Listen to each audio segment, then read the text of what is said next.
আমিরুল মুমিনিন হযরত উমরের সময়ের একটা ঘটনা। হযরত উমর যখন ইসলামের খলিফা ছিলেন, মসজিদে নববীর ইমাম ছিলেন, তখন সময়ের একটা ঘটনা। আরবের একজন যুবক, খুব সাহসী যুবক ছিল, প্রভাবশালী একজন যুবক ছিল, চরিত্র ছিল খারাপ। প্রতিবেশী দরিদ্র একটা মেয়ের দিকে তার নজর চলে আসলো। সুন্দরী মেয়েটা, অত্যন্ত পর্দাশীল মহিলাটা, তার দিকে তার খারাপ নজর চলে গেল। প্রস্তাব দিল, মহিলারে আমি তোমাকে বিবাহ করতে চাই, অবশ্যই আমার কাছে তোমার বিবাহ হইতে হবে। এরকম চাপ সৃষ্টি করে শক্তিশালী মানুষ দুর্বল মানুষকে কি করে? চাপ সৃষ্টি করে।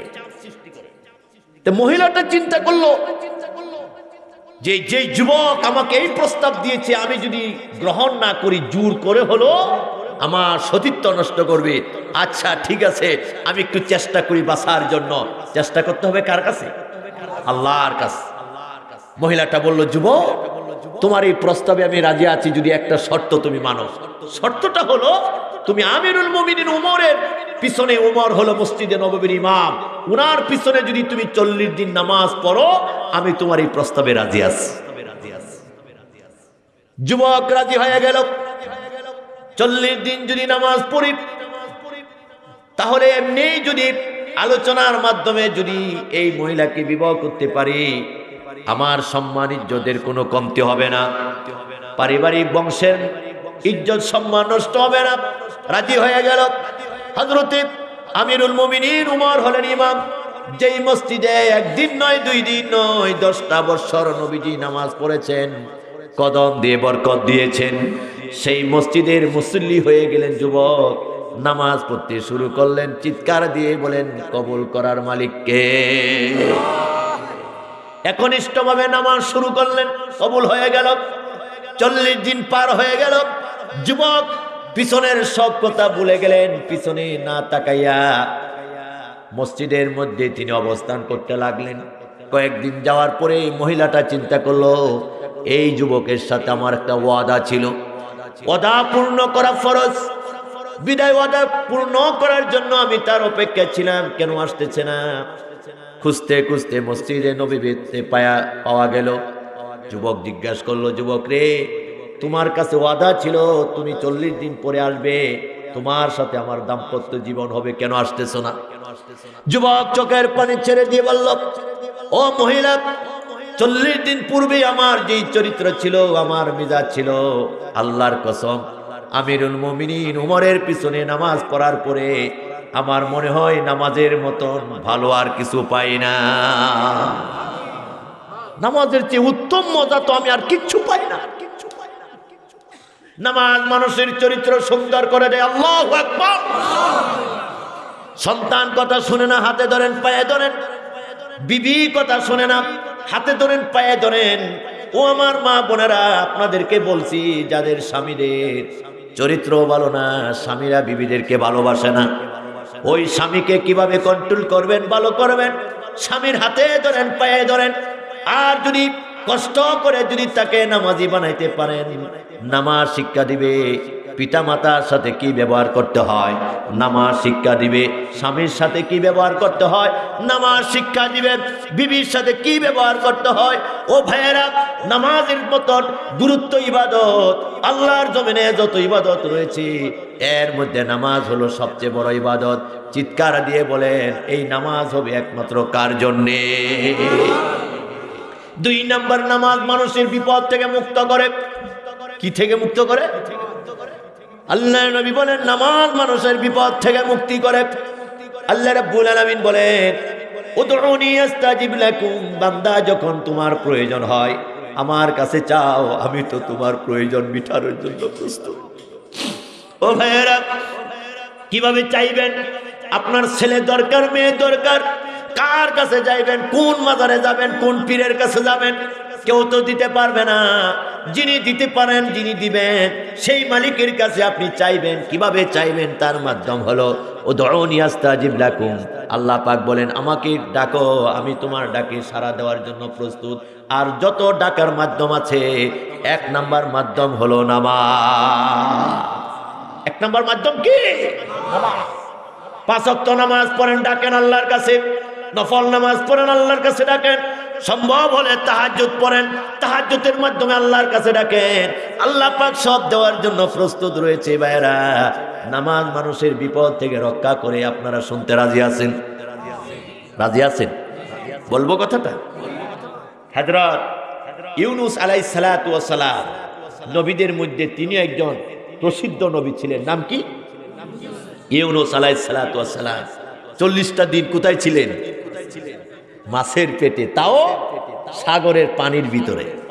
আচ্ছা, আপনারা বলেন মাছের পেটে কি কেউ হজম না হয়ে থাকতে পারবে? কতক্ষণের ভিতরে একটা শক্তিশালী পাথরও যদি পেটের ভিতরে যায়, ওই পাথরটা কি হয়ে যায়? হজম হয়ে যায়। আর আল্লাহ পাক হযরত ইউনূস আলাইহিস সালামকে একটা দুইটা দিন না 40টা দিন পেটের ভিতরে রাখছেন। এতটুকু আমরা শুনছি। আল্লাহ পাক হেফাজত করে রাখছেন। এখন কেন মাছের পেটে ছিলেন আর মাছের পেট থেকে কেন কিভাবে বের হইলেন, কিভাবে আল্লাহ পাক হেফাজত রাখছেন, এই কথাটা বলবো। হযরত ইউনূস আলাইহিস সালাতু ওয়াস সালাম বনি ইসরাইলের যুগের সময়ের একজন নবী ছিলেন। তিনি অনেক দিন পর্যন্ত মানুষকে দাওয়াত দিলেন, কিন্তু কেউ আর মুসলমান হয় না, দিন গ্রহণ করে না, কালেমা পড়ে না। এরকম একটা যুগ ছিল কিনা বলে। তিনি একদিন অধৈর্য হয়ে গেলেন, পাহাড়ের উপরে উঠে আল্লাহর কাছে ফরিয়াদ করলেন, আল্লাহ, এতদিন পর্যন্ত মানুষকে দাওয়াত দিলাম, আমার কথা তো কেউ শুনেই নাই, বরং আমার সাথে খারাপই করে, আমাকে আচরণ খারাপ করে। আল্লাহ, তুমি একটা কাজ করো, একটা গজব দিয়ে এই এলাকার সব ধ্বংস করে দাও। নাউজুবিল্লাহ বলে। কে দোয়া করলেন? ইউনূস আলাইহিস সালাম আল্লাহর কাছে দোয়া করলেন। বলেন, নবীদের দোয়া কি বিফলে যায়? কবুল। নবীদের দোয়া কি কবুল। হযরত ইউনূস আলাইহিস সালাম দোয়া করলেন, আল্লাহর কাছে চাইলেন একটা গজব দিয়ে শেষ করে দাও। আল্লাহ পাক বলেন, ইউনূস যাও, তুমি ঘোষণা দাও, আমি একটা গজব দিয়ে সব শেষ করে দেব। ইউনূস আলাইহিস সালাম ওই সময়ে নবী যারা ছিলেন তারা কিন্তু এলাকা ভিত্তিক নবী ছিলেন। সারা দেশের জন্য একমাত্র নবী ছিলেন আমাদের নবী। সুবহানাল্লাহ বলেন না? ইউনূস আলাইহিস সালাম একটা মহল্লা বা একটা এরিয়ার জন্য এক দায়িত্বশীল নবী ছিলেন। তিনি পাহাড় থেকে নেমে এসে লোকদেরকে ঘোষণা করলেন, ইয়া কাউমি, হে আমার কওমেরা, ইলআমু, তোমরা জেনে রাখো, আমার সাথে তোমরা বেয়াদবি করার কারণে আল্লাহ পাক আমাকে ঘোষণা দিছে একটা গজব দিয়ে সব শেষ করে দিবে। তো লোকেরা মনে মনে খুশি যে গজব কিরকম, এটা আমরা তো কোনোদিন দেখি নাই, আমরা গজব দেখতে চাই। নাউজুবিল্লাহ বলবেন না? ছোট বাচ্চারা যদি বলেন, এই সাপ আসতেছে, সাপ আসতেছে, সাপ দেখার জন্য ওরা যাবে। কারণ সাপ যে আঘাত করে এটা যদি তার জানা না থাকে তাহলে ধরতে যাবে কিনা? এটা খেলার জিনিস মনে করে, এই তো ব্যাপার। তো ওই সময়ের লোকেরা অনেক বছরের ভিতরে কোনো ঝড় তুফান আসে নাই, ভূমিকম্প আসে নাই, এরকম কোনো গজব আসে নাই। এই জন্য তারা মনে মনে ভাবতেছে যে গজব কিরকম, এটা তো আমরা দেখতে চাই। হযরত ইউনূস আলাইহিস সালাম বললেন, অপেক্ষা করো, আল্লাহ যে কি গজব দিবে তোমরা বুঝতে পারবে। অনেক দিন চলে গেল, গজব আর আসতেছে না, ঝড় তুফান আসতেছে না। হযরত ইউনূস আলাইহিস সালাম একটু লজ্জিত হয়ে গেলেন। আমি বললাম আল্লাহর হুকুমে, কিন্তু গজব তো আসতেছে না। তো মানুষের কাছে যদি কিছু বলা হয় তাহলে এটার জন্য মানুষ খুব তাড়াহুড়া করে। কি বলেন? কি করে? তাড়াহুড়া করে। গজব কোন সময়? একদিন ইউনূস আলাইহিস সালামের মহল্লার মানুষ কত খারাপ ছিল, তারা ইউনূস আলাইহিস সালামের বাড়িতে আসলো আর বলল, নবী ইউনূস, তুমি আমাদের সাথে ঠাট্টা করেছো, আমাদের সাথে তুমি তামাশা করেছো, তুমি বলেছো তোমার আল্লাহ গজব দিবে, আমরা তো গজব দেখতে চাইছিলাম, কোথায় গজব? ইউনূস আলাইহিস সালাম লজ্জিত হয়ে গেলেন। লোকেরা ইউনূস আলাইহিস সালামের গায়ের মধ্যে পাথর মারলো, থুতু নিক্ষেপ করলো। নাউজুবিল্লাহ। অপেক্ষা করলেন, আল্লাহ তাআলা পরীক্ষার মধ্যে ফেলে দিলেন। আল্লাহ বলেছেন এটাও সত্য, আবার আসতেছে না। তিনি লজ্জিত হয়ে গেলেন। ইউনূস আলাইহিস সালাম চিন্তা করলেন, যেহেতু আল্লাহ তাআলা বলেছেন গজব আসতেছে না, আমি এই এলাকার মানুষের সামনে আর থাকবো না, এমন দেশে চলে যাব আমার মুখ যেন আর আমার মহল্লার লোকেরা না দেখতে পারে, চলে যাবে আরেক দেশে। এরকম হয় কিনা? কেন চলে যাবে বলে? ওই যে গজবের কথা বলছেন, গজব এখন আসতেছে। উনি আল্লাহর হুকুম না পাইয়া নবীদের কোথাও যাওয়া, কোনো কিছু খাওয়া, কোনো কিছু করা সব হইতে হবে কার হুকুম? আমাদেরও তো আল্লাহর হুকুম, কিন্তু আমাদের হইল আমাদের বিধান থেকে আমাদের মেনে নিতে হবে। আর নবীদের সরাসরি ওহী নাজিল হইতো। ইউনূস আলাইহিস সালামকে তো আল্লাহ বলেন নাই যে তুমি বের হয়ে যাও। এটা হলো একটা পরীক্ষা। এটা কি পরীক্ষা? ইউনূস আলাইহিস সালামের ধৈর্য শক্তিটা কতটুকু, তিনি সেই পরীক্ষা ধৈর্যশীল না হয়ে তিনি লোকদের সামনে কিভাবে মুখ দেখাবেন, তিনি সন্তানাদি স্ত্রী নিয়ে আরেক দেশে চলে যাবেন। এই হলো আপনার মাছের পেটে যাওয়ার শুরু। নদী পার হইতে হবে, বড় নদী। মাঝখানে যাওয়ার পরে ওই সময়ের একটা নিয়ম ছিল, কেউ যদি অপরাধী থাকতো, মালিকের হুকুম ছাড়া কেউ যদি পালায়া চলে আসতো, তাহলে নৌকা মাঝখানে আটকা যাইত। সব তো ক্ষমতার মালিককে আল্লাহ। নৌকা আটকে গেছে, নৌকা আটকে গেছে, এদিকেও যায় না ওইদিকেও যায় না, মানুষ পেরেশানির মধ্যে পড়ে গেছে। কি ব্যাপার? সম্ভবত এই নৌকার মধ্যে মালিকের অর্ডার ছাড়া কেউ চলে আসছে, এরকম কোন লোক আছে। এখন এই নৌকার মধ্যে যত মানুষ, এর মধ্যে সবচেয়ে সুন্দর চেহারা মানুষ হলো হযরত ইউনূস আলাইহিস সালাম। বলেন সুবহানাল্লাহ। কারণ নবীদের চেহারা সবার কি সুন্দর, একদিকে দাড়ি, মাথার টুপি, চেহারা, সুরত সব দিক দিয়ে সুন্দর। তো পরীক্ষা দিল, লটারি শুরু হয়ে গেল, কে এই অপরাধী হইতে পারে, মালিকের হুকুম ছাড়া চলে আসছে। প্রথমবার হযরত ইউনূসের নাম আসলো, লোকেরা বলল না, এই লোকটা এই কাজ করতে পারে না। দ্বিতীয়বার আবার পরীক্ষা আসলো, তার নাম আসলো, লোকেরা মানতে রাজি না। তৃতীয়বার আবার ওনার নামে আসলো। কয়বার? যে কোনো বিষয়ে তিনবারের কথা আসছে, এটা শুনলাম। তিনবার যখন আসলো হযরত ইউনূস আলাইহিস সালাম তখন নিজেই বললেন, আমি সেই অপরাধী, আমার মালিকের হুকুম ছাড়া আমি চলে আসছি, বিদায় তোমাদের কষ্ট হবে, তোমাদের পেরেশানি হবে, আমি চাই না, আমাকে তোমরা ফেলে দাও। আল্লাহু আকবার বলবেন না? সিদ্ধান্ত হলো ইউনূস আলাইহিস সালামকে পানির মধ্যে ফেলে দিবে। বিশাল নদীর মাঝখানে কে বাঁচাবে? বাঁচানোর মালিক তো আর কেউ না, যিনি পাঠাইছেন, যিনি, যার কাছে চলে যাইতে হবে, চিৎকার দিয়ে বলেন বাঁচানোর মালিককে। আল্লাহ তাআলা হুকুম করলেন, মাছ, ও পানির বড় মাছ, আমার বন্ধুকে হেফাজত করার জন্য প্রস্তুতি হয়ে যাও। যখন নৌকা থেকে ফেলে দেওয়া হবে, মাছ হা করে অপেক্ষা করে রইলেন, আর ইউনূস আলাইহিস সালামকে গ্রহণ করলেন, অন্ধকার জগতে চলে গেলেন, পানির ভিতরে ডুব দিলেন। সাথে সাথে আল্লাহ পাক মাছকে জানায় দিলেন, সাবধান।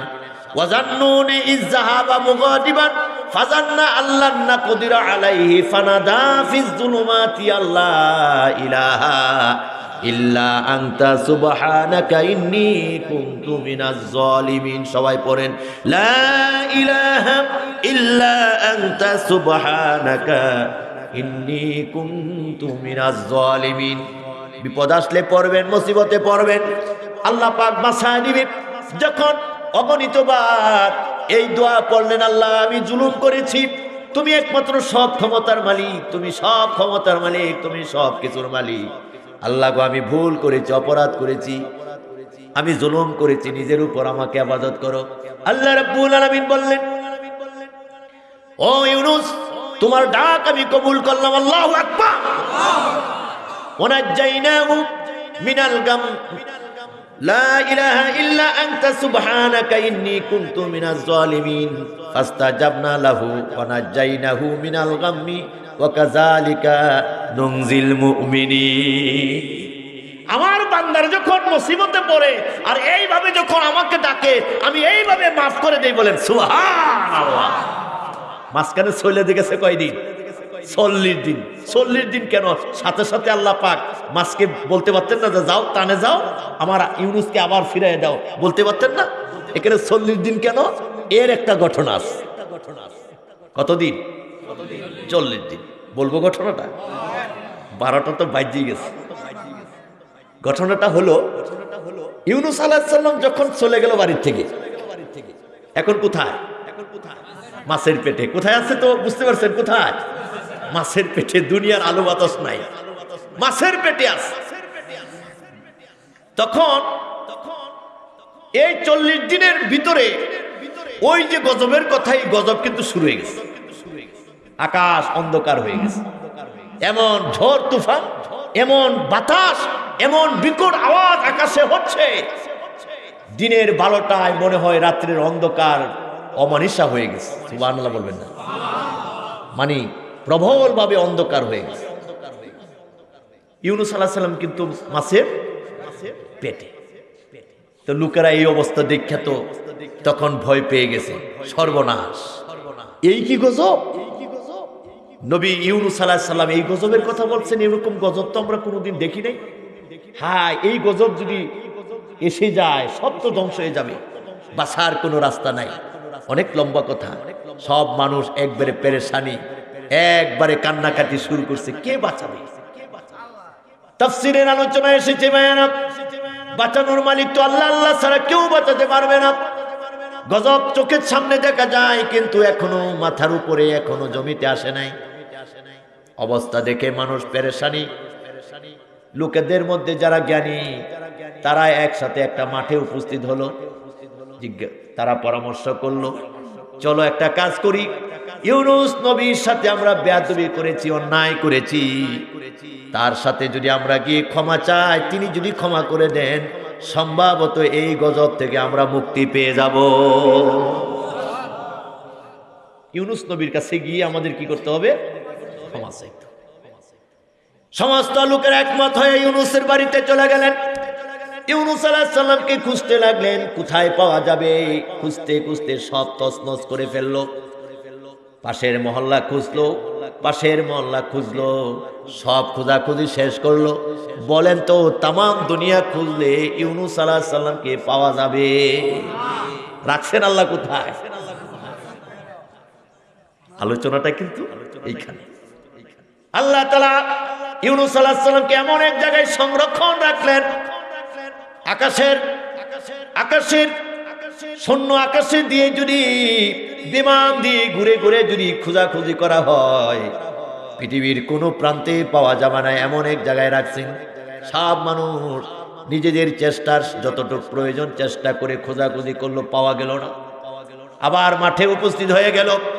আল্লাহ পাক এই অবস্থায় রাখলেন, গজব দেখা যাচ্ছে, কাছাকাছি চলে আসছে। আল্লাহ তাআলা পরীক্ষার মধ্যে রাখলেন। লোকেরা আবার একটা ময়দানে উপস্থিত হয়ে চিন্তা করলো, যারা জ্ঞানী, চলো একটা কাজ করি, বাঁচার জন্য একটা কাজ আমরা করি। সেই কাজটা হলো, আমরা দেখেছি মাঝে মাঝে নবী ইউনূস যখন বিপদ মুসিবতের মধ্যে পড়ে যাইতেন, এই জমিনের মধ্যে কপাল লাগাইয়া, দেহটা লাগাইয়া আল্লাহর পায়ের সেজদায় পড়ে কাঁদতেন। বলেন সুবহানাল্লাহ। মাথাটা মাটির মধ্যে লাগানো মানে কি? সেজদা। তার নাম কি? সেজদা মানে তো নামাজ।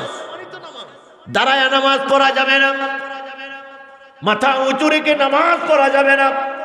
ও ভাইয়েরা আমার, অসুস্থতার কারণে ভিন্ন বিষয়, কিন্তু যখন আপনি সুস্থ নামাজ পড়বেন, এমন ভাবে মাটির মধ্যে কপাল লাগাইতে হবে, নাক লাগাইতে হবে, অঙ্গ প্রত্যঙ্গ লাগাইতে হবে, মনে হবে আমার জীবনের কোনো ধাম নাই, আমার জীবনের সব কিছু আল্লাহর কাছে আমরা দিয়ে দিলাম।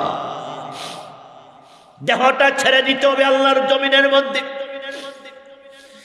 আল্লাহর নবী বলেছেন, সাল্লু কামা রাআইতুমুনি উসাল্লি, নামাজ পড়ো সেইভাবে যেভাবে আমাকে নামাজ পড়তে দেখেছো। ও ভাইয়েরা, এখন তো মসজিদের মধ্যে বিছানা কত চমৎকার, কিন্তু একটা সময় যখন বিছানা ছিল না, কপালের মধ্যে দাগ হয়ে যাইতো। জমিনে কাজ করার সময় লাইলের মধ্যে দাঁড়াইয়া সেইখানে নামাজ পড়তে হইতো, কপালের মধ্যে মাটি বেজে যাইতো। তার মানে যখন আপনি আল্লাহর পায়ে সেজদা দিবেন, কপালের মধ্যে দাগ হবে না, আরাম হবে, এটা খেয়াল থাকবে না। এইভাবে সেজদা দিতে হবে। লোকদের মধ্যে একটা চিন্তা আসলো, কিভাবে বাঁচা যায়, পরামর্শ করলো। মাঝে মাঝে দেখেছি ইউনূস নবী বিপদে পড়লে জমিনের মধ্যে সেজদায় পড়ে যাইতো। নামাজ অবস্থায় তিনি এইভাবে আল্লাহকে ডাকতেন, আল্লাহ আল্লাহ বলে কান্নাকাটি করতেন। বিরায়াত বিপদের দিন, চলো আমরা সেই আল্লাহর কাছে একবার সেজদায় পড়ে কান্দি। সকলে একমত হয়ে জমিনের মধ্যে সবাই সেজদায় পড়ে গেলেন। আল্লাহু আকবার। যেই মানুষগুলি ইউনূস আলাইহিস সালামের দাওয়াত কবুল করেন নাই, আল্লাহর একত্ববাদ তারা কবুল করেন নাই, বিপদ দেখে যখন তারা সেজদায় পড়ে গেল, অসংখ্যবার যখন কান্নাকাটি করলো, আমার আল্লাহ রাব্বুল আলামিন ডাক দিয়ে বলেন, ফেরেশতারা রে দেখো তাকিয়ে কি সুন্দর দৃশ্য, এই মানুষগুলি সুবিধার সময় আনন্দের সময় আমাকে চিনে নাই, আমাকে ডাকতে পারে নাই, বিপদের মধ্যে পরে কিভাবে ডাকছে। ও ফেরেশতারা, আমি আল্লাহর কসম, আমি আমি আমি আল্লাহর ইজ্জতের কসম কে বলতেছি, আমি বিপদের বেলায় আছি, সুখের বেলায় আছি, শান্তির বেলায় আছি, অশান্তির বেলায় আছি। এই বিপদের মধ্যে পড়ে যারা আমি আল্লাহর পায়ে সেজদা দিল, আমি আল্লাহ পাক তাদেরকে মাফ করে দিলাম। আল্লাহ পাক কবুল করে নিলেন। আল্লাহু আকবার। আল্লাহ পাক কবুল করে নিলেন। আকাশ পরিষ্কার হয়ে গেল, আকাশ স্বাভাবিক হয়ে গেল, সব গজবগুলি দূর হয়ে গেল। আল্লাহ পাক যখন মাফ করে দিলেন, লোকেরা চিন্তা করলো যে আল্লাহ এই সুন্দর আকাশটা কালো করে দিল, এরকম বিপদের ব্যবস্থা করে দিল, সেই আল্লাহর পায়ে সেজদা দেওয়ার কারণে, তার গুণগান করার কারণে, যেহেতু আল্লাহ তাআলা মুক্ত করে দিলেন, বিশ্বাস করতে হবে তিনি আমাদের রব, তিনি একমাত্র আমাদের মালিক। সকলে কালেমা পড়ে নিলেন, লা ইলাহা ইল্লাল্লাহ